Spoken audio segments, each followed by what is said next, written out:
How to stabilize your voice while singing. This is a great question. So my teacher always said, you must train stability. So this is something I see quite a bit, is instability here, and oftentimes losing the sort of anchor feeling of the voice, feeling like it's tight, it's unstable, it's insecure, it's prone to cracking. It's almost always better to train some stability on the tone and to focus on your tone production rather than the vibrato of the voice. Don't train vibrato, train stability first. So I would like to focus on anchoring the voice, what I would like to call the chant. It's something I've been doing in my own practice lately, and I work with students on this. The idea is you take your inhale, you have open throat, and you think of gently leaning the larynx into the air, like a needle on a record. And it's a really great way to anchor the larynx, to stabilize the voice. And essentially what you're doing is you're coordinating closure of chords against air pressure. And air pressure isn't a lot. It actually shouldn't be a lot. When you take your inhale, you stay in position of inhale so that air does not overwhelm chords, and chords you can over time gradually coordinate closure of chords against the air. And this is the whole idea. It's a relationship of closure of chords to pressure from below and managing just how much pressure you need to give. So you could call this droning. I like to call it the chant. And basically what it is, it's similar to what you would hear in a Greek Orthodox church, this low, steady, kind of monotone kind of tone production. And this is a great way to manage to begin to coordinate in a relatively low and open position. Larynx is low, throat is open. Ha, ha, hum, hum. And what I'm doing is I am just allowing throat to open and relax, and I'm coordinating closure of chords in open throat position against air pressure from below. So the whole step here is you take your inhale and you stay more or less in position of inhale. And this is true for all singing. This is support. Essentially what that is you maintain your expansion, which creates a sort of inner conflict. The body wants to deflate as you exhale, but you don't let it. You create resistance against the urge to deflate.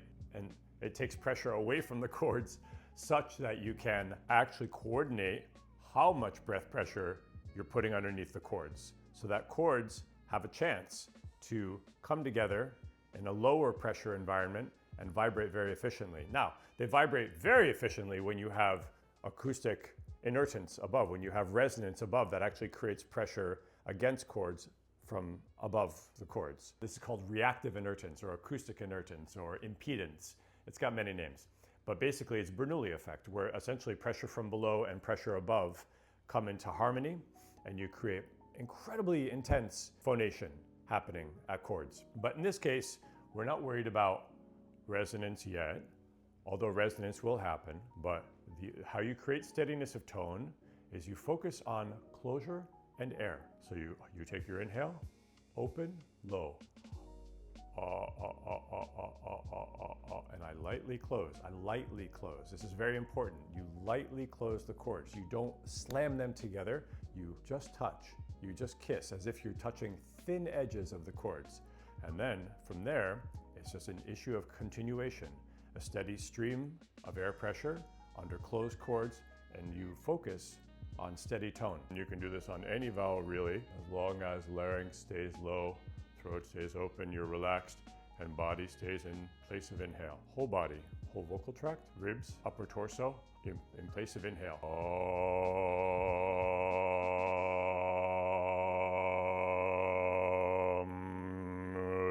And what I think while I do this is just air this way.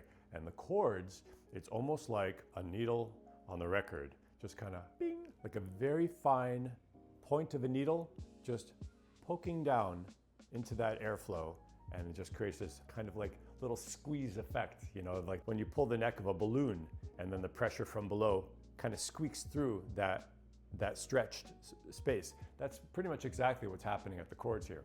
So you practice your inhale, You let everything relax down and open. And in a relatively, I think it's easiest in a low, relaxed pitch.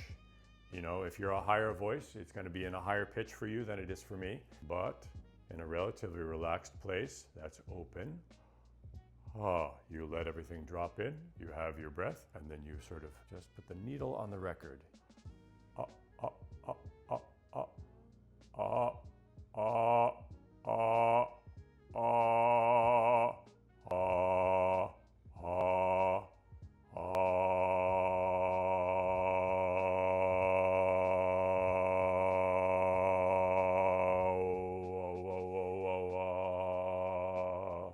And as relaxed as possible up here.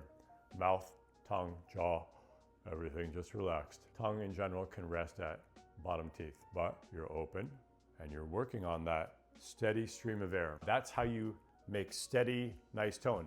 And you can take that all throughout the range. You can sing phrases on this, you can sing scales.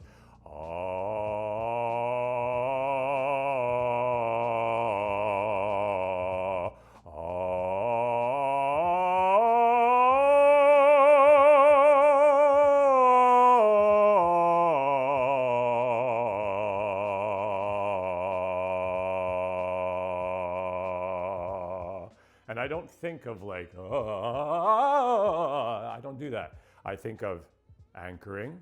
I think of leaning onto the air a little bit, just a little bit. It's gentle here. It's gentle. You have to be very kind to your chords because you can't overdo this. It's a sort of like you're encouraging this open space.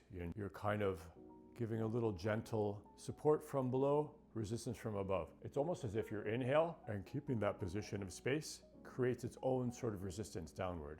You can focus on this. You can actually manually make closure happen. And this is work. That's just coordination. I would call this laryngeal coordination. And that's actually extremely important. But that's what you're developing here. You're developing laryngeal coordination and consistency of airflow. And you're learning how to manage phonation against pressure.